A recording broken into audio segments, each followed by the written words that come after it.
자, 이제 그 3번이죠. 큰 3번에 지역 분석 및 개별 분석이다 라고 나와 있는데요.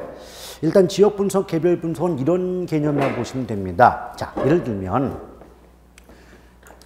여기 A라는 건물이 있는데요. 우리는 이 A라는 건물의 가치가 얼마쯤 되는가 평가를 하고 싶대요.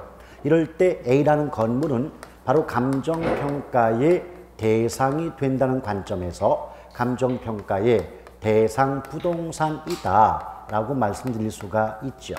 근데 이 건물을 둘러싼 주변에 다른 부동산들이 있지 않겠습니까? 그렇죠. 그러면 이 주변의 다른 건물들이나 또는 뭐 부동산 등을 우리 묶어가지고 환경이다 이런 말을 쓸 수가 있다는 겁니다. 아시겠죠? 근데 여러분 왜 이런 경우 있잖아요. 지금 여기서는 A라는 건물은 이제 지은 지 얼마 되지 않은 신축 건물이래요. 그런데 이 A라는 건물을 둘러싼 주변의 다른 건물들, 다른 부동산들은 지은 지 30년 이상 된 낡은 건물이다 라고 본다면 비록 이 감정평가의 대상 부동산은 신축 빌딩임에도 불구하고 주변의 낡은 건물들의 영향 때문에 원래의 값어치보다 높아질까요? 깎일까요? 깎이죠. 그럼 가치가 깎인다는 걸 우리는 감가가 된다 이렇게 말하는 거 맞죠. 근데 이때 가치의 깎임은요. 이 감정평가의 대상 부동산인 A라는 건물 내부의 문제 때문입니까? 그 건물을 둘러싼 외부 환경의 영향 때문입니까? 그렇죠. 그럼 이것은 내부적 감가일까요? 외부적 감가일까요? 일단 외부적 감가다라고 말할 수 있겠죠. 자, 그렇다면 이게 무슨 말을 제가 하고 싶었냐면요. 어떤 부동산의 가치를 평가함에 있어서는 그 부동산 가치 또는 가격에 영향을 줄 수 있는 외부 환경에 대한 분석이 선행이 돼야 되지 않느냐라는 점에서 필요한 게 지역 분석이에요. 아시겠죠? 그래서 뭐 여러 가지 뭐 지역적 특성이 무엇이며 어떻게 대상 부동산 가격에 영향을 주는 것인가를 뭐 분석하는 것이다. 이렇게 쓰여져 있지만 한마디로 개념을 잡으면 어떤 부동산 값어치에 영향을 주는 외부 환경에 대한 분석이 바로 뭐다? 지역 분석이다 라고 보시면 돼요. 그럼 이때 제가 지역 분석과 개별 분석을 묶어서 비교를 해 볼 테니까 한번 들어보시죠. 자, 지역 분석 나왔습니다. 그럼 우리 교과서는 뭐라고 써 있어요? 대상 부동산에 속한 지역적 특성이 무엇이며 그 지역적 특성이 대상 부동산 가치 또는 가격에 미치는 영향을 분석한다. 뭐 이렇게 말 나오지 않습니까? 말은 그렇게 나오는데 우린 그냥 이렇게 잡자고요. 지역 분석은 바로 외부 환경에 대한 분석이다 라고 보시면 돼요. 근데 개별 분석은요. 그 물건 내부에 대한 분석이다 라고 보시면 돼요. 오케이? 그러니까 무슨 말이냐? 지금 여기를 잘 봐요. 지금 감정평가의 대상 부동산은 A라는 신축 건물 맞죠? 그러면 그 감정평가의 대상이 되는 그 A라는 신축 건물 자체에 대해 분석하는 건 개별 분석이고 그 신축 건물에 영향을 줄 수 있는 외부 환경에 대한 분석은 지역 분석이다. 이렇게 개념을 잡자고요. 오케이? 그런 표현을 아무리 외워본들 와닿지가 않아요. 근데 표현은 왜 자꾸 봐야 되느냐? 문장은 이렇게 나오니까 문장대로 그걸 익숙해져야 되기 때문에 봐야 되겠지만 문장을 보는 순간 뜻을 모르면 와닿지는 않는 거죠. 그렇죠? 예. 그럴 때 여러분 제가 몇 가지 질문할 테니까 서로 한번 고민을 해보자 이거예요. 여러분들이 만약 감정평가업자 입장에서 보자 이거예요. 여러분이 이 A라는 건물의 가치를 평가하고자 할 때 그 감정평가의 대상이 되는 A라는 건물 자체에 대해서 먼저 분석을 하시겠습니까? 아니면 그 A라는 건물의 값어치에 영향을 줄 수 있는 환경에 대한 분석을 먼저 하시겠습니까? 환경 분석. 그렇죠. 환경 분석을 그 물건 자체에 대한 분석보다 먼저 하는 게 합리적이다 생각이 드시죠? 그래서 어떤 말 나오냐면 지역 분석은 선행 분석이며 개별 분석은 후행 분석이다 이렇게 말이 나와요. 근데 이 앞에는 반드시 이런 말을 붙여줘야 됩니다. 일반적으로. 오케이? 이게 웃겨요. 과거 기출문제하고 지금 최근 기출문제는 표현 방식이 달라. 과거에는 그냥 단정해서 개별 분석은 후행 분석이며 지역 분석은 선행 분석이다. 아예 딱 부러졌거든요. 근데 거기에 대해서 이제 계속 반복되니까 우리 똑똑한 수험생들께서 여러 자료를 뒤져가지고 야, 그렇지 않은 경우 있잖냐. 증거를 들이미니까 이것도 그 출제를 하신 분 입장에서는 또 이제 뜨끔하잖아요. 그래서 그다음부터는 일반적이라는 말을 붙여요. 내가 언제 그렇다 그랬냐? 일반적으로 그렇다 그랬지? 하면 할 말 없잖아요. 오케이? 그래서 앞으로는 이렇게 얘기합니다. 일반적으로 지역 분석은 개별 분석에 선행한다. 또는 지역 분석은 일반적으로 개별 분석에 선행. 뭐 이런 식으로 일반적이라는 말이 꼭 붙어야 돼요. 그리고 여러분이 보실 때 이 A라는 건물 가치에 영향을 줄 수 있는 외부 환경에 대한 분석과 이 건물 자체에 대한 분석을 비교해 본다면 어느 쪽이 분석의 범위가 넓다고 생각이 드십니까? 지역 분석이죠. 그래요? 그럼 이런 말 가능해요? 지역 분석은 전체적, 거시적, 종합적 분석의 성격을 띈다. 이런 말이 가능하겠어요? 그러면 이 지역 분석보다는 그 물건 내부에 대한 분석인 개별 분석은 상대적으로 분석의 범위가 좁다고 말할 수 있잖아요. 그렇죠. 그렇다면 이런 말 가능하겠습니까? 부분적, 미시적, 구체적 분석의 성격을 띈다라고 말할 수 있겠어요? 오케이? 그러면서 이 지역 분석은요, 목적이 있어요. 지역 분석의 목적은 그 대상 부동산에 속한 지역의 표준적 이용과 가격 수준 판정에 그 목적이 있다라고 말을 합니다.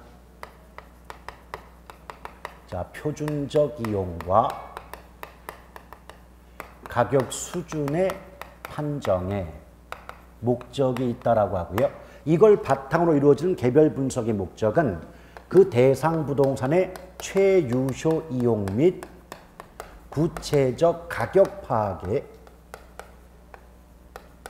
그 목적이 있다. 이렇게 말이 나올 수가 있어요. 근데 여러분, 표준적 이용, 최유효 이용 어떤 뜻이냐면 예컨대 이 A라는 건물이 지금 감정평가의 대상이 되는 부동산인 건 이해되시죠? 오케이? 그러면 이 A라는 건물이 속해 있는 그 지역은 대부분의 건물이 예컨대 주거 용도로 이용되고 있다면 그게 표준적 이용이에요. 즉 대부분의 이용을 뭐라 그런다? 표준적 이용. 그럼 좀 더 단적으로 여러분, 농촌이라고 해서 모든 부동산이 농업 용도로 이용되는 건 아닐 거 아니에요. 그러나 농촌은 대부분이 무슨 용도로 이용이 될 것이다. 농업용으로 이용되지 않겠습니까? 그 대부분의 이용을 뭐라 그런다? 표준적 이용이다. 이래요. 그런데 자, 농촌을 한번 따져볼까요? 대부분의 부동산이 농업 용도로 이용되고 있는 상황에서 여기때 A라는 건물은 농업 용도가 아닌 예컨대 주거용이나 상업 용도로 이용함이 더 바람직할 수 있는 거 아닙니까? 그걸 판단하는 걸 최유효 이용이다 라고 말하는 거죠. 오케이? 됐습니까? 그럼 결국 이런 거예요. 가격수는 뭐냐? 가격수는 야, 그 동네 그 건물 가격대가 어떻게 되니? 이 얘기예요. 오케이? 그럼 예컨대 우리 노원구 상계동 일대에 그렇죠. 우리 랜드프로 고시학원 건물이 감정평가의 대상 부동산이다 라고 한다면 이 랜드프로 고시학원 건물이 위치해 있는 노원구 상계동 일대가 자, 인근 지역으로서 환경입니다. 그럼 이제 어떤 말 나오느냐? 그럼 이때 이 랜드프로 고시학원 건물이 위치한 이 주변에 다른 이게 지금 6층짜리입니까? 이 건물이? 네. 그럼 6층, 7층이든 그럼 이 주변에 위치한 6층 또는 7층짜리 상업용, 업무용 빌딩은 가격대가 얼마쯤 되느냐를 판단하는 걸 가격 수준의 파악의 목적이 있다. 이럽니다. 그러면 이 노원구 상계동 일대에 6, 7층짜리 업무용 빌딩은 한 10억대의 가격이 형성이 됩니다. 이거예요. 그러면 구체적 가격이 뭐냐? 그럼 그 10억 원대 내외의 가격대가 형성되고 있다고 할 때 구체적으로 랜드프로 학원 건물의 가격은 11억 5,678만 2,995원이다 라고 하는 걸 뭐라고 해요? 구체적 가격을 파악한다. understand? 그렇죠? 그러니까 가격대가 얼마가 되니 이걸 가격 수준의 판정, 구체적으로 정확히 그 물건값 얼마가 되니 이 말을 구체적 가격 파악. 아시겠습니까? 나중 기출문제 풀어보세요. 저 정도 말면 아마 지역 개별 분석 물어보는 문제 중에 90%는 저걸로 풀려다. 나머지 10%는 어차피 지금 기초 단계니까 살 덜 붙였을 거 아니에요. 그런 거 좀 더 살만 붙여주면 다 풀어요. 여기까지가 감평 총론입니다. 그러면 감정평가론이요. 총론과 강론 나눠지거든요. 그럼 총론 지났으니까 그 뒤에 강론 나오겠죠. 그래서 감정평가 3방식 나와요. 제목이 이거예요. 많은 수험생들이 개론이 감평이 어렵다는 게 이 감평 3방식 부분 때문에 어렵다고 하는 거예요. 그런데요. 그 지금까지 보셨던 물론 살은 다 붙여야 되겠지만 더 붙여야 되겠지만 이 앞에 봤던 그 감평 총론이 그토록 어렵습니까? 아니에요. 근데 그 감평 총론 부분만 해도 작게는 2문제, 많게는 3문제가 나와요 여기서. 그럼 이 부분은 어때요? 열심히 좀 공부 좀 해보고 또 정 싫으면 하늘천 따지만 하더라도 문제를 맞출 만한 느낌이 들어요, 안 들어요? 들죠. 그건 제가 항상 말씀드리는 게 있어요. 감평론이 어렵다 한들 3문제는 먹고 들어갈 수 있다. 그리고 이제 보시게 될 3방식이 제가 봐도 어려워요. 어렵고 내용 복잡하고 많아요. 그럼 이것만 날리면 되지. 만약에 감평을 날리고자 한다더라도 진짜 어려운 부분만 날리고 안 하면 되지. 어떻게 앞부분까지 다 날립니까? 그래. 이거 전부 앞에서 6문제이고 감평론 전체에서 기본이 6이고요. 출제하는 분이 확 돌면 7문제까지 내요.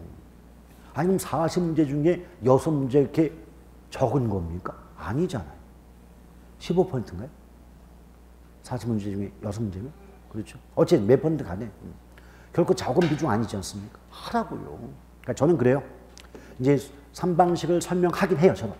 설명하고 이론 설명하지만 도저히 못하겠다. 그럼 저는 항상 그럽니다. 날려라. 요번에도 여러분 잠깐 여담이지만 3방식 의외로 평소보다 많이 냈어요. 요번 시험에 많이 냈다고. 그럼 전반적 난이도 자체가 좀 올라갔겠죠. 그것도 이론 물어본 게 전부 계산이에요. 그럼 3방식은 이론도 어려운데 공식 이용한 계산을 물어봤으니 더욱더 체감 난이도가 높았을 수밖에 없지 않아요. 그렇죠? 그럼 제 입장 그거예요. 아니 어차피 그 부분은 해도 못 풀 부분 아니냐. 그럼 그걸 날렸다고 친들 사실 당락에 큰 영향은 없었다는 거예요. 왜? 그 앞부분을 더 많이 맞추면 되는 거니까. 아시겠죠? 그래서 근데 이제 왜 그런 말씀드리면 그저 평상시에 그저 계산하지 말라고 해서 안 했더니 그래 계산이 많이 나왔네. 그럼 저는 그런 질문을 드립니다. 그럼 평상시에 계산해보라고 하면 계산이 됐겠습니까? 본인들 스스로 그 계산 능력이 없는데 뭘 그걸 안 했다고 해서 또 뭐라고 하느냐 이거죠. 그리고 우리 시험에 이번에 나왔던 계산은 사실 제가 문제풀이 하거나 수업할 때 다 했던 패턴이에요. 그러니까 안 했다고 말은 나올 수가 없는 거죠. 자, 어쨌든 간에 걱정하지 마세요. 3방식 들어갑니다. 근데 벌써 제목상 3개야 방식이. 왜 하필이면 4방식, 5방식도 아니고 3방식이겠느냐. 이유가 있다는 겁니다. 한번 들어보시죠. 마샬이라는 학자가 있습니다. 마샬이라는 학자가요. 가격 3면성 이론을 주장하거든요. 이 말은 뭐냐면 어떤 물건 값 속에는 3가지 측면의 특성이 있다는 거예요.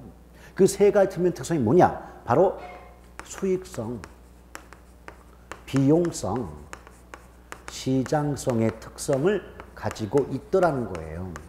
근데 이게 하나씩 해석해 보면 이거예요. 여러분, 자, 순서 관계없이 예컨대 분필 가격이 100원이라면 100원의 가격 속에는 그 분필이라는 물건을 팔았을 때 얻게 되는 이익이 포함되어 있는 거 아닌가요? 그리고 그 100원이라는 물건의 가격 속에는 100원의 가격 속에는 분필이라는 물건을 만들 때 들어가는 비용이 포함되어 있는 거 아닙니까? 원가가 포함되어 있는 거 아닙니까? 맞지요? 그리고 시장성이 뭐냐?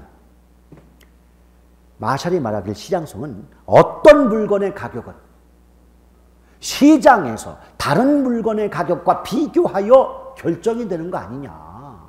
아시겠어요?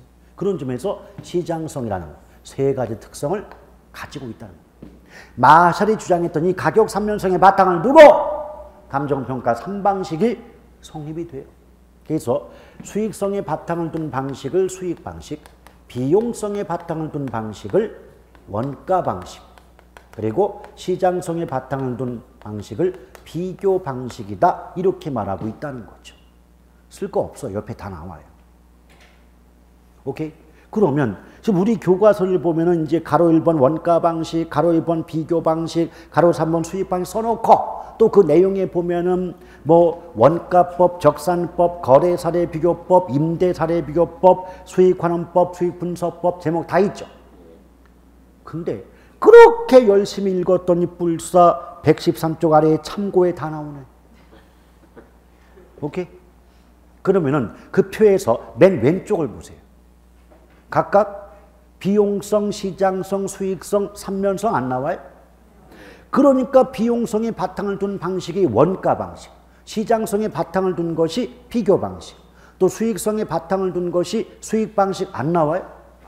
그런데 각각의 방식마다 가격과 임료, 즉 임대료 구하는 방법이 나뉘어지기 때문에 3 곱하기 2니까 3방식, 6방법 그러는 거 아니에요. 오케이? 그럼 봐봐요. 거기 원가 방식에서 가격 구하는 방법이 원가법, 임료, 즉 임대료 구하는 방법이 적산법 없습니까? 써 있죠. 또 마찬가지예요. 비교 방식에서 가격 구하는 방법이 거래 사례 비교법, 임료 구하는 방법이 임대 사례 비교법, 수익 방식에서 가격 구하는 방법이 수익 환원법, 임료 구하는 방법이 수익 분석법 아닌가요? 그렇죠. 그러고 나서 그 맨 오른쪽에 무슨 특성, 뭐 공급 가격, 균형 가격, 수요 가격 있잖아요. 이런 건 몰라도 되는 거고. 오케이? 그런데 이 감정평가 3방식 각 방법에 의해서 구해진 가격과 임대료를 각각 시산자를 붙여줍니다. 그 시산 가격, 시산 임대료 있냐고. 제목이. 없어요? 그거 있구만요. 아니 왜 대답들을 유일하게 하나 원하는 게 그거 하나뿐인데 그 소원 하나 못 들어줘요. 그래. 죽은 사람 소원도 들어준다는 산 사람 소원을 사람이 아닌가? 짐승이라는 건가? 왜 그래요? 자, 시산자 붙었죠. 근데 나중에 또 다시 한번 말씀드리겠지만 시산자가 붙어있다는 말 자체가 감정평가 3방식으로 구한 값이란 뜻이에요. 그러니까 각각의 방식에 의한 값을 얘기할 때 시산이라는 말을 붙여줍니다. 오케이? 그러면 그때 원가법, 적산법, 수익환원법, 수익분석법, 그리고 거래사례 비교법, 임대사례 비교법에 의해서 구해진 가격과 임대료를 각각 시산가격, 시산임대료 이렇게 말해요. 오케이? 그런데 그때 가격이란 말 대신에 가액이라고 쓰는 경우도 있고, 그러니까 시산가액. 근데 웃긴 게 뭔지 알아요? 표에는 시산가격 써 있죠. 근데 표 아래의 제목에는 시산가액 그러잖아요. 오케이? 근데 이것이요, 원래대로 하면 시산가액이라고 바꿔야 되는데, 왜? 간평 그 법률의 규정이 바뀌었으니까, 용어가 바뀌었으니까. 그런데 아직까지도, 아니, 간평 업계에서조차도 시산가격과 시산가액의 그 어떤 용어를 혼용하고 있기 때문에, 시산가격이라고 해도 되고, 시산가액이라고 해도 상관은 없습니다. 그러나 정확히 말하려면 시산가액이라고 쓰는 게 정확한 거예요. 오케이? 자, 그런데 거기 보면 명칭이 있잖아요. 원가법으로 구한 가격, 시산가격의 명칭이 뭐요? 예, 적산가격이죠. 적산가격 또는 적산가액 해도 상관없죠? 그럼 적산법으로 구한 시산임료, 임대료의 명칭은 적산임대료죠. 그렇죠. 또 거래사례 비교법으로 구한 값은 비준가격, 임대사례 비교법으로 구한 임대료가 비준임대료 나오죠. 그리고 수익분석법으로 구한 임대료는 수익임료, 또 수익환원법으로 구한 가격은 수익가격 나오죠. 돼요? 그러면 여러분 처음에는 뭐가 헷갈리느냐? 각각의 방식별로 가격 구하는 방법, 임대료 구하는 방법, 명칭부터 헤매면서 그 시산 가격이나 시산 임대료 명칭도 함께 혼란이 올 수가 있지 않겠습니까? 그래서 한 가지 요령이 있다면 표를 보며 들어요. 원가 방식은요, 명칭 속에 원가나 적산자가 붙어요. 원가법, 적산법, 적산가격, 적산임대료. 원가나 적산자 붙으면 무슨 방식? 원가 방식. 그러면 잠깐 건너뛰고 수익 방식 한번 볼래요? 수익 방식은요, 명칭 속에 무조건 수익자 붙어요. 수익 환원법, 수익 분석법, 수익 가격, 수익 임료. 오케이? 됐어요? 그러면 비교 방식에는 비교나 비준자가 나온다니까요. 거래 사례 비교법, 임대 사례 비교법, 비준 가격, 비준 임료. 자, 비교나 비준자가 나오면 뭐다? 비교 방식. 그럼 합하면 비비비? 그렇잖아요. 비교 방식이니까 비교, 비준, 비비비. 됐어요? 근데 여러분, 이거 별거 아닌 것 같죠? 이것도 기출문제 있어요. 어떻게 나오잖아요? 자, 표 보면서 OX 한번 해봐요. 수익 방식상 어쩌고 저쩌고 해가지고 가격을 구하는 방법을 수익 분석법이라 한다. OX. X잖아요. 수익 방식에서 가격 구하는 방법은 수익 환원법 아니요. 근데 지금 저는 수익 분석법 그랬잖아요. 오케이? 기출문제 답이요. 그러니까 이게요, 나중에 기출문제를 보면 그 보기 하나가 한 석줄쯤 돼요. 길었다고. 기는데 내용 몰라. 뭐 가운데 무슨 말이 있으면 그건 다 외워야 되기 때문에 모른다니 쳐도 친다 이거예요. 봤는데 그럼 최소한 수익 분석법이 나오면 그냥 임대료를 구하는 방법이니까 마지막에는 임료를 구한다, 임대료를 구한다 이 말이 있어야 될 거 아니냐고. 근데 수익 분석법 해놓고 마지막에 가격 구한다 해버리면 최소한 앞뒤가 안 맞는다. 이거는 알아야 되는 거 아니에요? 그리고 그렇게 문제 낸 것은 사실 출제 난이도로 따지면 어려운 난이도도 아니잖아요. 왜? 너 방식별로 가격 구하고 임대료 구하는 방법 명칭은 아냐? 그렇게 물어본 거 아닙니까? 그렇죠.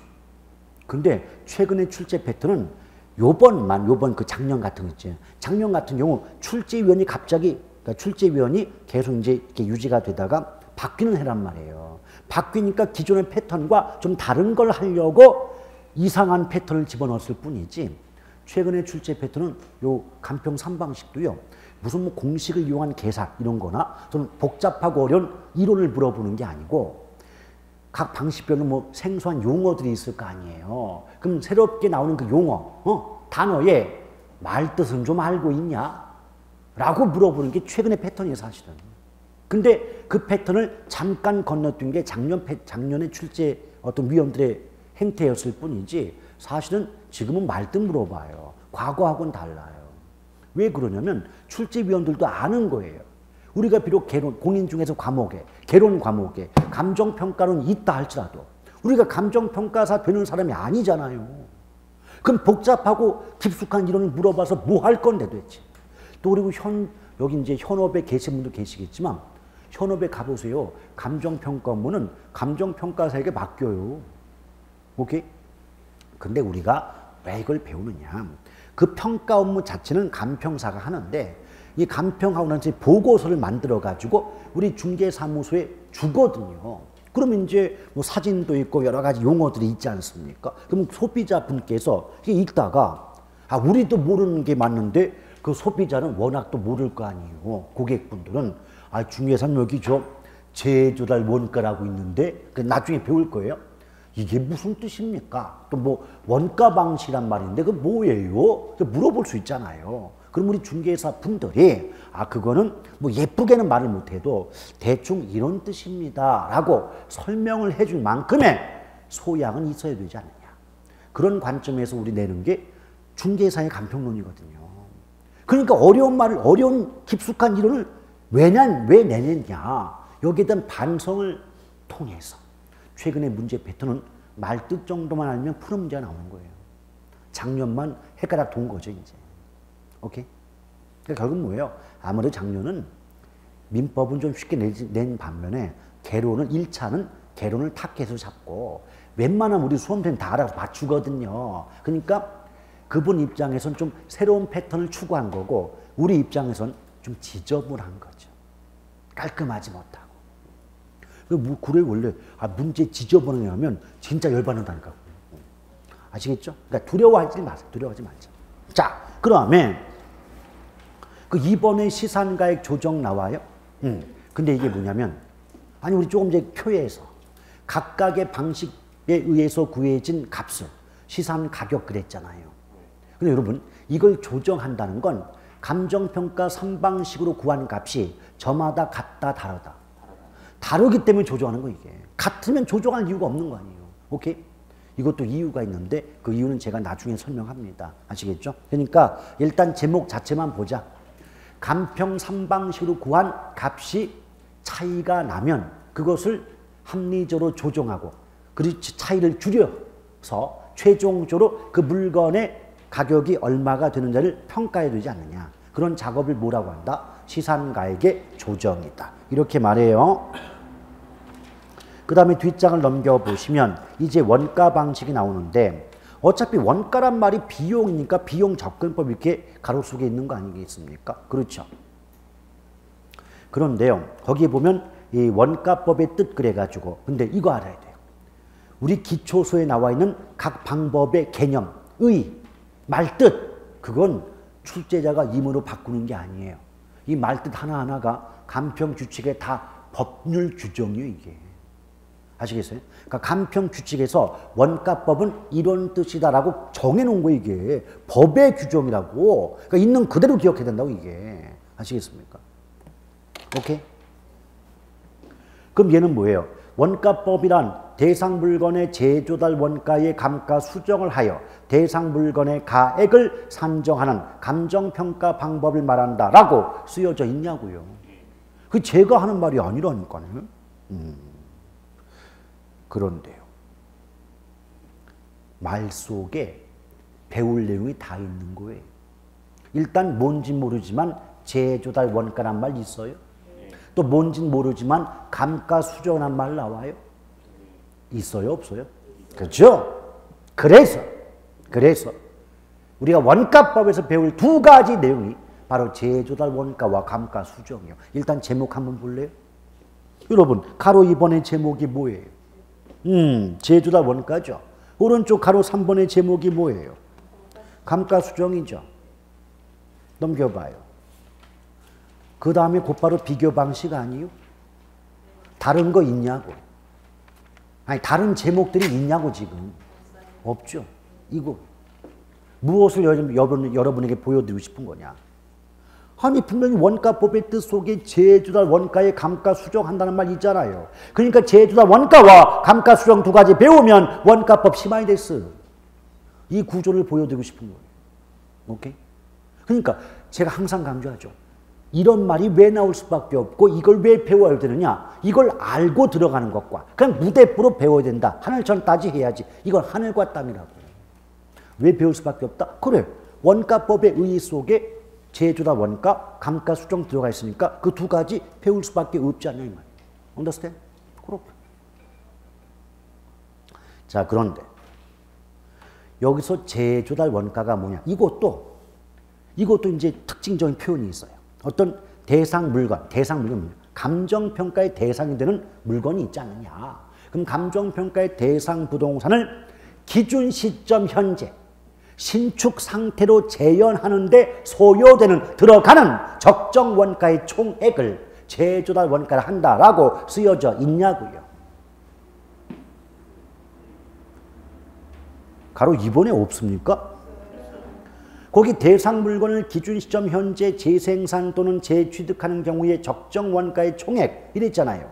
그래 놓고 두 번째 줄에 기준 시점 현재, 세 번째 줄 적정 신축 원가의 총액이다. 이런 말이 나오지 않습니까? 오케이? 근데 여러분 이것도 마찬가지.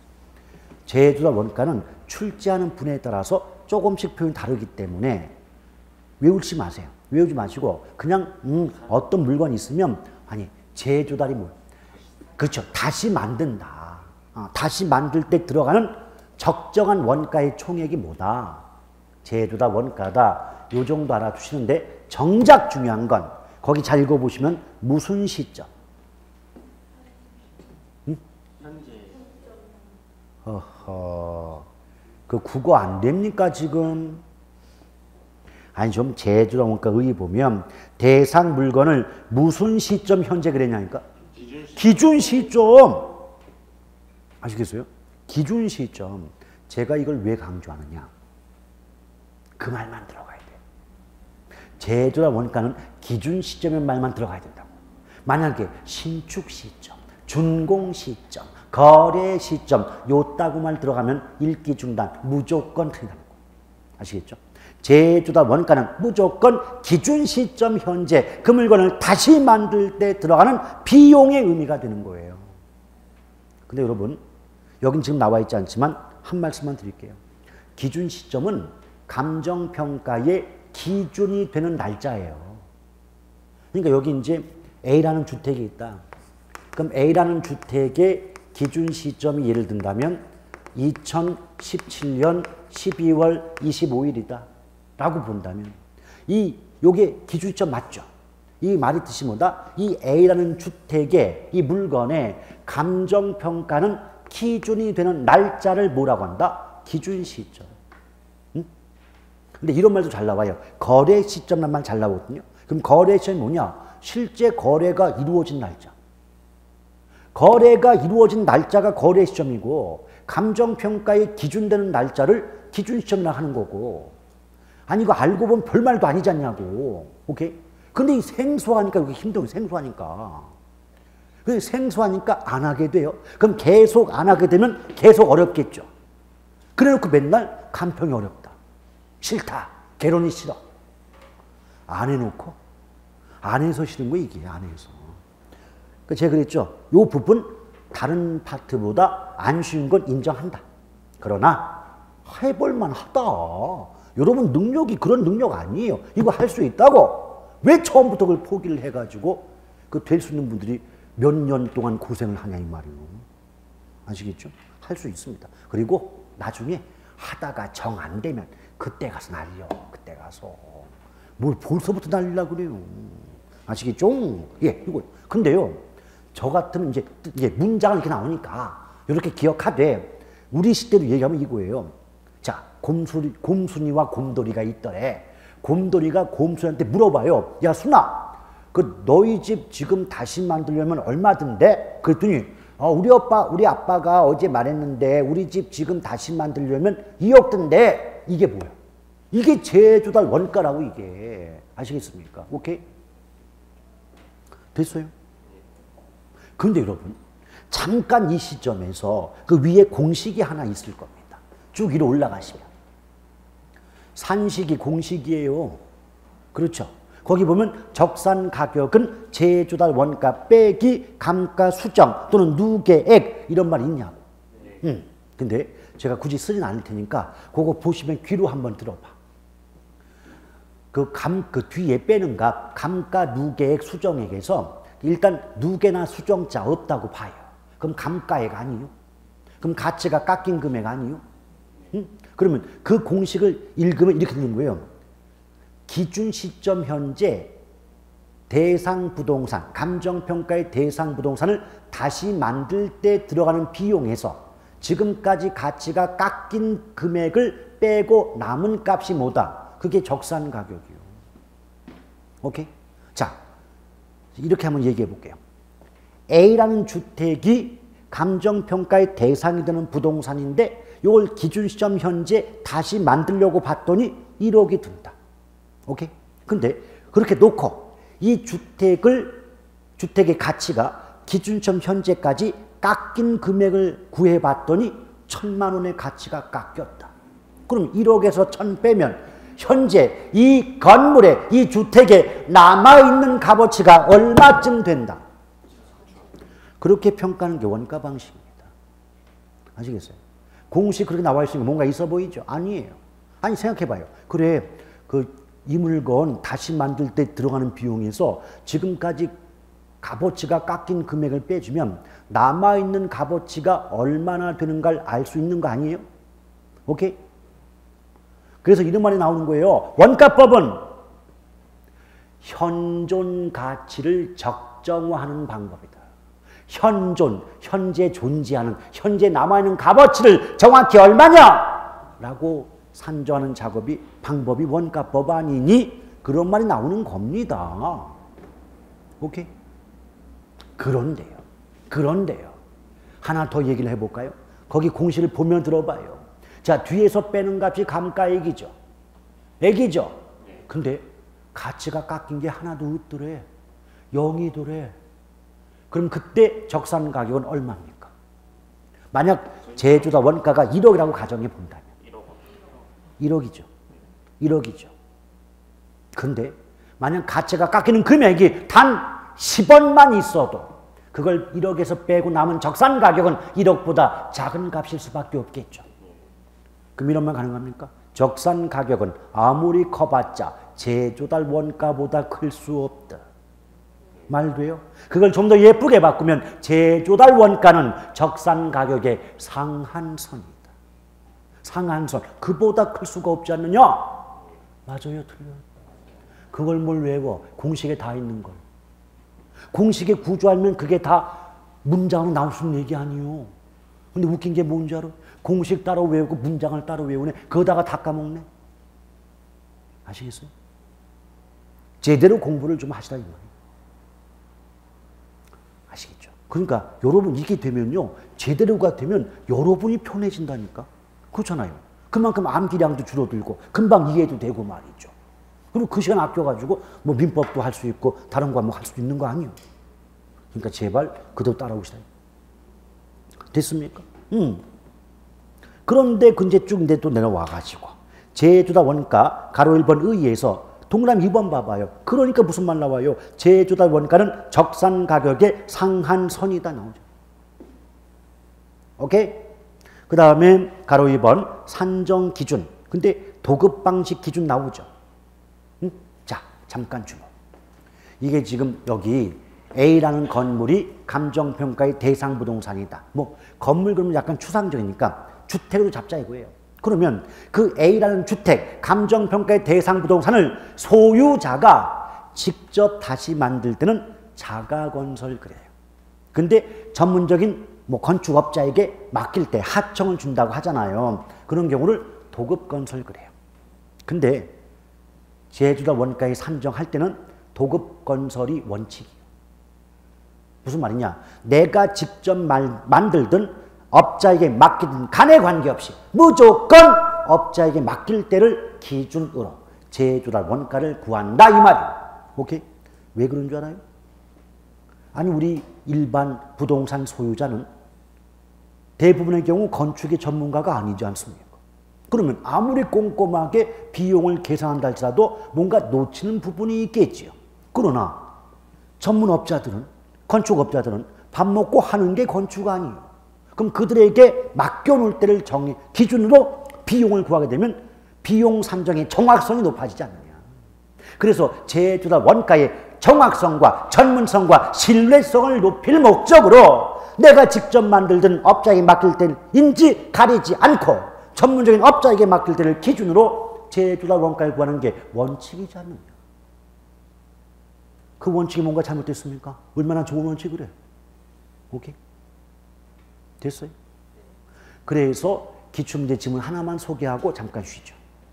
기출문제에서는 이런 말이 나온 바가 있습니다. 자가 건설의 경우에도 도급 건설에 준하여 제조달 원가를 산정한다. OX. 다시 한번 자가 건설의 경우인데 이때도 도급 건설에 준해서 제조달 원가를 산정한다. 맞잖아요. 이게 도급 건설 기준 아니냐고? 그래요, 안 그래요? 맞지요? 오케이? 지금 말 실수했어요. 쉰다는 게 아니고 이것만 보고 넘어가자고 하려고 했는데 쉰다고 해가지고 여러분에게 헛된 희망을 드렸습니다. 대단히 죄송합니다. 네. 네. 5분만 더 하면 돼요. 5분만 참으시고. 오케이? 네.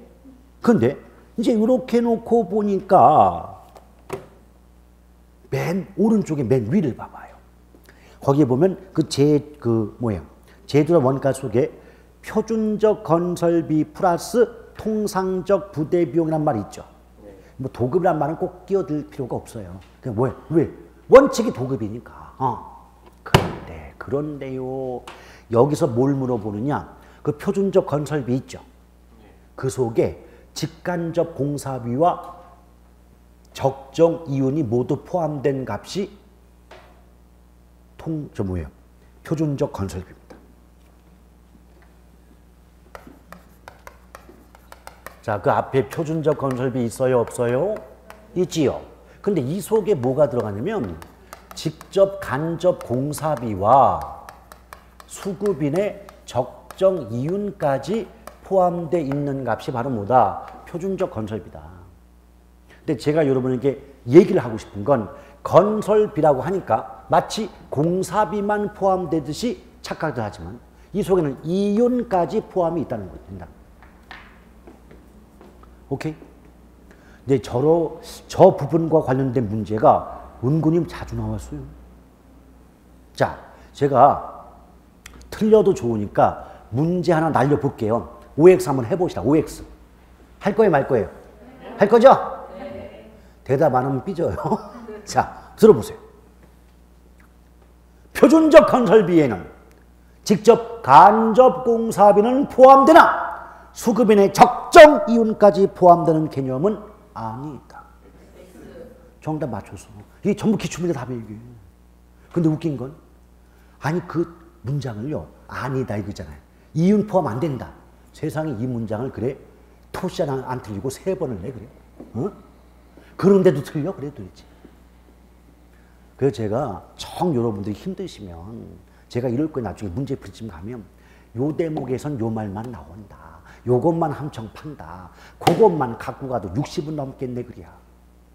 아시겠어요? 물론 그 당일날 뭐가 안 씌울다고 봤을 때. 진짜 그래요. 아니 우리 입장에서도요. 저 양반은 분명히 고득점을 합격해. 이런 분들이 그러니까 뭐 6개 완부선 모두가 저분은 돼. 나중에 안 돼. 못하는 거에 꼭 뭐 띄어 쓴 게 있고 뭐 바꿔 쓴 그런다니까요. 그래서 아무리 실력이 좋아도 그 운대가 안 맞으면 참 그 희한합니다 그게. 그렇죠. 그래서 그런 점괘는 안 맞으면 좋을 것 같은데 어디 가서 물어보면 3년은 해야 돼. 꼭 안 맞고 싶은데 꼭 맞아요 그게 또. 아시겠죠? 요거 하나 기억하시고 그 다음에 그 아래쪽에 가로 3번을 보시면 감가수정 나오죠? 그래요. 근데 뭐 이 부분은 조금 설명할 내용들이 많이 있으니까 잠깐 쉬었다 이어갈까요? 네.